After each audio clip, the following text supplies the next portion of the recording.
Hello साथियों, कैसे हैं आप सभी। मैं पवन दांगी आप सभी का स्वागत करता हूं। मेरे दोस्त, हम बिहार डीएलएड 2025 के पीवाईक्यू कर रहे हैं इस सीरीज में और हम लोग 6 पेपर कंप्लीट कर चुके हैं। मेरे दोस्त, टाइम वेस्ट बिल्कुल भी नहीं करेंगे और आज मेरे भाई हम लोग 7वां पेपर कर रहे हैं। इसके पहले 6 पेपर हमारे कंप्लीट हो चुके हैं।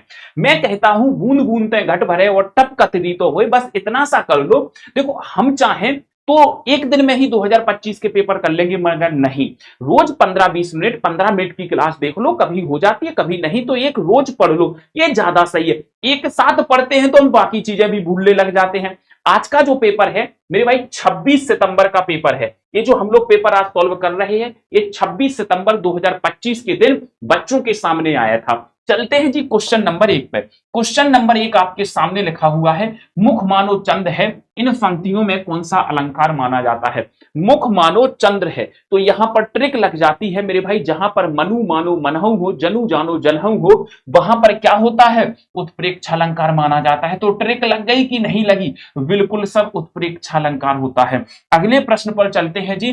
क्योंकि अधिकारियों की मिली भगत थी इसलिए हरे पेड़ काटे काटे जा रहे थे, इसको सरल वाक्य में बदलो। पहले तो ये देखो मेरे भाई, पहले तो ये देखो, इसको सरल वाक्य में बदलना है। इसको हम मिश्र वाक्य भी कह सकते हैं और संयुक्त वाक्य भी कह सकते हैं। सरल वाक्य में हमारे जो जोड़ने वाले शब्द हैं वो नहीं आते हैं। अधिकारियों की मिली भगत थी, सबसे पहले तो अधिकारियों से ही ये वाक्य शुरू होगा, तो बी ऑप्शन गया। अधिकारियों की अधिकारियों की मिली भगत थी तभी हरे पेड़ काटे जा रहे थे।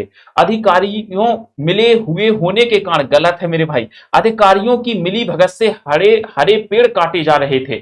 अधिकारियों की मिली भगत थी इसीलिए होना चाहिए, तभी नहीं मेरे भाई। अधिकारियों की मिली भगत से हरे पेड़ काटे जा रहे थे। थर्ड क्वेश्चन पे आते हैं मेरे भाई। सरदार पूर्ण सिंह की रचना कौन सी मानी जाती है? दिए गए विकल्पों में से सरदार पूर्ण सिंह की रचना क्यों मानी जाती है? जल्दी से बताओ जी, किसकी मानी मतलब कौन सी एक रचना ऐसी है जो सरदार पूर्ण सिंह की मानी जाती है? फटाफट से बोलो।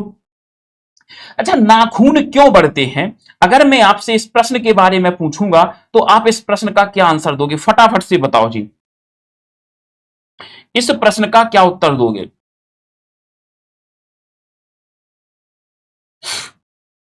प्रेम और मजदूरी इनकी बहुत अच्छी थी।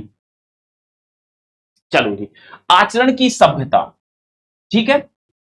अच्छा, श्रद्धा और भक्ति, ये रामचंद्र शुक्ल जी की रचना मानी जाती है, निबंध है बेसिकली। तो रामचंद्र शुक्ल जी का माना जाता है। ये किसका माना जाता है, लिख लेना, रामचंद्र शुक्ल जी का माना जाता है। नाखून क्यों बढ़ते हैं? हजारी प्रसाद द्विवेदी जी का माना जाता है। हजारी प्रसाद द्विवेदी जी का माना जाता है। और गेहूं और गुलाब राम वृक्ष बेनीपुरी का माना जाता है। राम वृक्ष बेनीपुरी जी का माना जाता है। किसका? राम वृक्ष बेनीपुरी जी का माना जाता है। तो यहां पर जो सही आंसर है वो है। अच्छा, प्रेम और मजदूरी सरदार पूर्ण सिंह की बहुत बेहतरीन रचनाएं मानी जाती हैं। अगले प्रश्न पर आते हैं। हम साथ साथ पढ़ते थे, यह किस काल का उदाहरण है? देखो, मैंने अभी कल परसों की क्लास में ही मैंने आपको शाम 7 बजे की क्लास में काल की ट्रिक बताई थी। जिन भी वाक्यों के लास्ट में ताथा तिथि आ जाता है वो सामान्य भूतकाल माने जाते हैं। अगला प्रश्न, यज्ञशाला में कौन सा समास माना जाता है? तो यज्ञशाला में कौन सा समास है मेरे भाई? यज्ञशाला यज्ञ के लिए शाला, विद्यालय विद्या के लिए आलय, है ना। इस तरीके से बहुत सारे शब्द होते हैं। तो यज्ञशाला यज्ञ के लिए शाला तत्पुरुष समास हो जाएगा। अगले प्रश्न पर आते हैं। जाकी रही भावना जैसी प्रभु मूरत देखी तिन तैसी, इन पंक्तियों में कौन सा काव्य गुण है? ध्यान से देखना, ये बड़ा आसान सा प्रश्न हो जाता है। इन पंक्तियों में कौन सा काव्य गुण है? क्योंकि इसमें प्रेम की बात नहीं हो रही है। प्रेम की बात होती है तो माधुर्य गुण होता है, वीरता की होती है तो ओज गुण होता है। मेरे भाई यहां पर जनरली बात हो रही है। प्रेम तभी होगा जब नायक नायिका के बीच प्रेम होगा, प्रेम जरूर होगा। 7वें प्रश्न पर आते हैं। निम्न में से कौन सा वाक्य सही माना जाता है? कौन सा वाक्य शुद्ध माना जाता है? झूठी गवाही मत देना, यह काम आप पर निर्भर करता है। आपका पत्र सधन्यवाद मिला, वह हर समय में मूर्खों की तरह लड़ते रहे। मेरे भाई, झूठी गवाही मत देना, यह काम आप पर निर्भर करता है। ये काम आप पर ये काम आप पर निर्भर करता है। यह काम आप पर निर्भर करता है। यह काम ये काम ये काम आप पर निर्भर करता है। झूठी गवाही मत देना, आपका पत्र सधन्यवाद नहीं होगा। आपका पत्र धन्यवाद सहित मिला नहीं, वह हर समय मूर्खों की तरह लड़ते रहे, वह हर समय में नहीं होगा। यह काम काम एक काम, मेरे भाई ये ऑप्शन सही हो जाएगा। अगले प्रश्न पर, इनमें से कौन सा शब्दालंकार है? अच्छा, अगर पेपर में आ जाए शब्दालंकार के कितने भेद होते हैं तो इसका क्या उत्तर लगाओगे? मेरे भाई शब्दालंकार के मेरे दोस्त कितने भेद होते हैं? तो 5 भेद डीएलएड ने माने हैं शब्दालंकार का। अनुप्रास, यमक, श्लेष, वक्रोक्ति, वीप्सा। और वीप्सा अलंकार का एक दूसरा नाम होता है पुनरुक्ति प्रकाश। 9वें प्रश्न पर चलते हैं जी। जिन रचनाओं में वर्ण, मात्रा, यति, गति से संबंध नियोजन पद रचना होती है, देखो भैया, वर्ण हो, मात्रा हो, यति हो, गति हो, इनसे नियमित जो रचना है जिसमें ये सब चीजें पाई जाए वो छंद होता है। क्योंकि यति तो छंद के अलावा किसी में होती ही नहीं है, तो वो छंद होता है। छंद का सबसे पहले उल्लेख ऋग्वेद में मिलता है। छंद जो है इसे हम पिंगल शास्त्र भी कहते हैं, पिंगलाचार्य ऋषि के नाम पर इसका नाम पिंगल शास्त्र रखा गया है। जिस छंद में वार्णिक या मात्रिक प्रतिबंध ना हो, ना वर्णों का ध्यान रखना हो, ना मात्राओं का ध्यान रखना हो, उसे क्या कहा जाता है? एक बात और मेरे भाई आपको मैं बता देता हूं, अगर आपने इसकी थ्योरी पढ़ी है तो बहुत अच्छा है मेरे भाई। आज अगर आप सीधे 2025 के पीवाईक्यू लगा रहे होगे तो आपको बड़ा हास्यास्पद लग रहा होगा कि ये क्या हो रहा है, और वो बच्चे बड़े अच्छे से फोड़ दे रहे होंगे। सच बता देना, तो ना वर्णों का ध्यान रखना हो, ना मात्राओं का ध्यान रखना हो, वो मुक्तक छंद होता है। मुक्तक छंद का सूत्रपात करने का श्रेय सूर्यकांत त्रिपाठी निराला को दिया जाता है। मुक्तक छंद का सर्वश्रेष्ठ उदाहरण निराला की कविता जूही की कली मानी जाती है। 11वें प्रश्न पर आते हैं। कबीरा सोई पीर है, जे जाने पर पीर, जे पर पीर न जाने सो कापिर बेपीर। इन पंक्तियों में कौन सा अलंकार माना जा रहा है? मेरे भाई पीर शब्द जो है कई बार आ रहा है। कबीरा सोई पीर है, कबीर जी कहते हैं वही सच्चा मनुष्य है, जे जाने पर पीर, जो दूसरों की पीड़ा को जाने। तो एक शब्द बार बार आ रहा है, कबीरा वही सच्चा मनुष्य है, जे जाने पर पीर, जो दूसरों के दुख दर्द पीड़ा को समझे। तो शब्द पीर पीर 2 बार आया, अर्थ अलग अलग है, तो वो यमक अलंकार होता है। इस पीर का मतलब होता है इंसान, और इस पीर का मतलब होता है दुख दर्द कष्ट।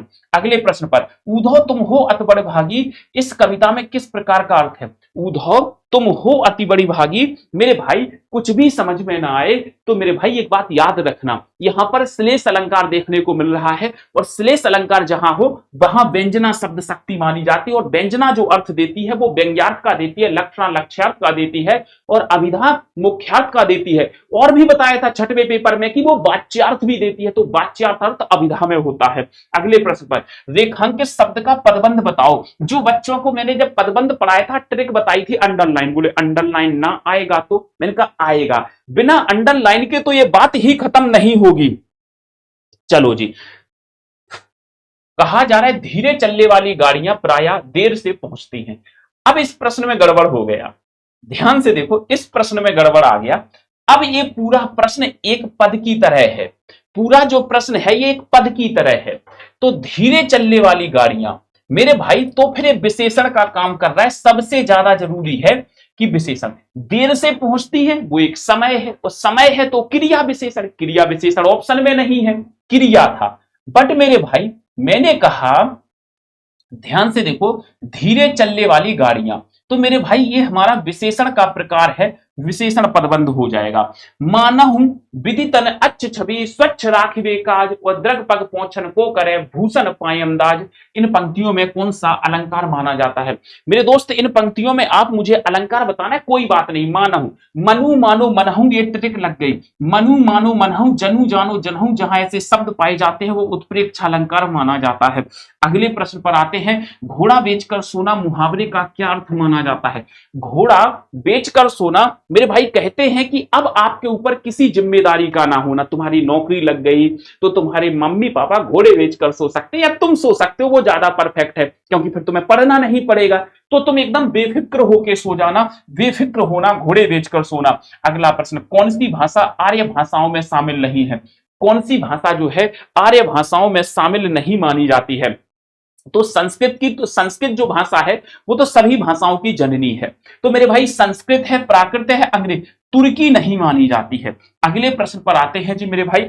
आलम आरा में कितने वाद्य यंत्रों का इस्तेमाल किया गया है? आलम आरा में कितने वाद्य यंत्रों का इस्तेमाल किया गया है? जल्दी से देखो जी।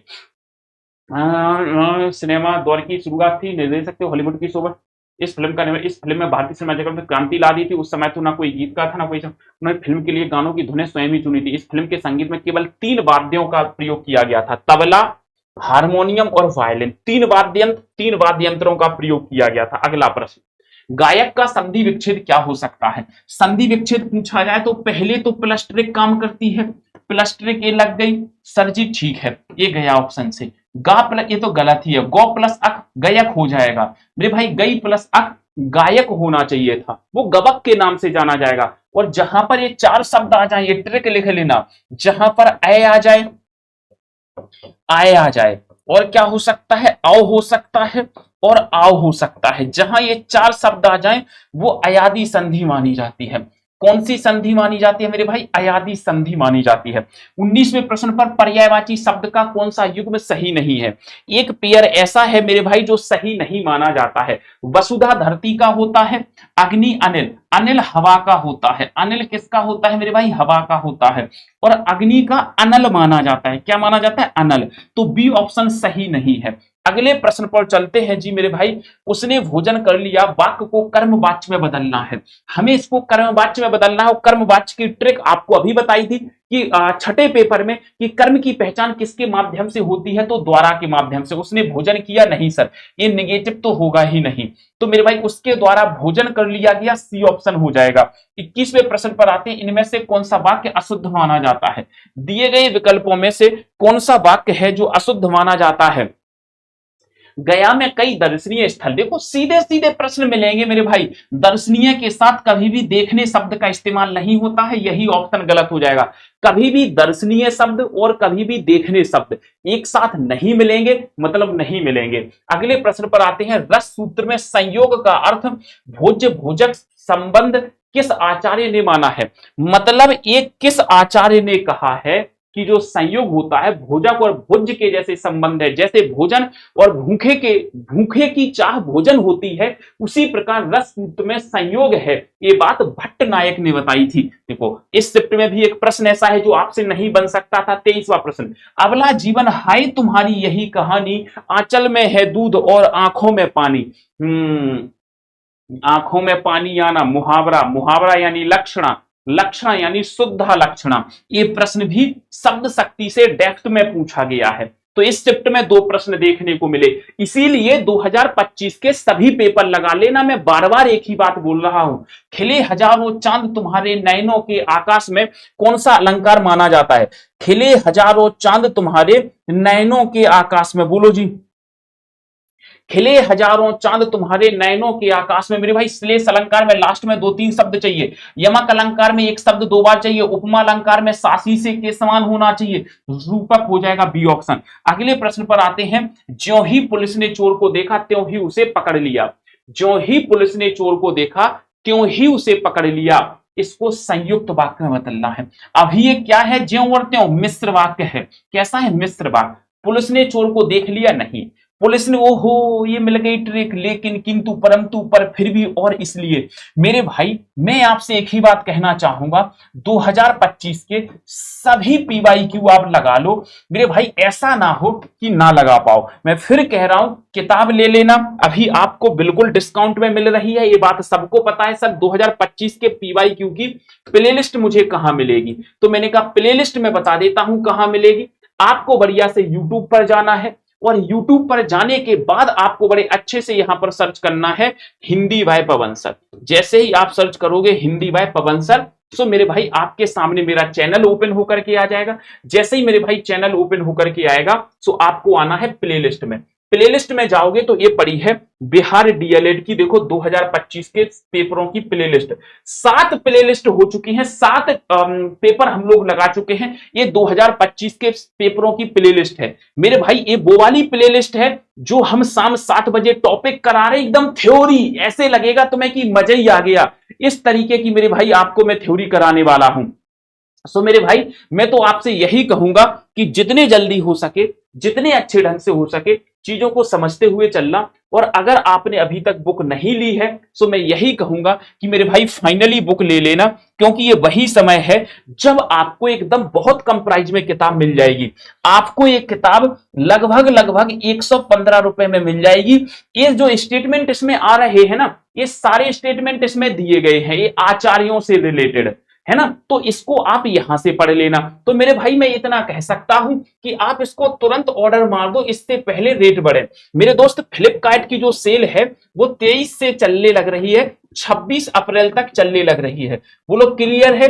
तो जी मेरे भाई इतना सा आपको क्लियर हो जाना चाहिए। मेरे दोस्त आज अगर आप पीडीएफ चाहते हैं तो इस टेलीग्राम को ज्वाइन कर लेना, यहां पीडीएफ मिल जाती है। आज के सेशन को यहीं पर विराम देते हैं, फिर मुलाकात होगी आपसे नेक्स्ट सेशन में। तब तक के लिए आप सभी दोस्त अपना और अपनों का ध्यान रखें, माता पिता का सम्मान करें, उनकी इज्जत करें, नाम रोशन करें, उनके सपनों को साकार करें। और एक बात जरूर कहूंगा कि मेहनत जरूर करें और इस प्लेलिस्ट को जरूर देख लेना। धन्यवाद।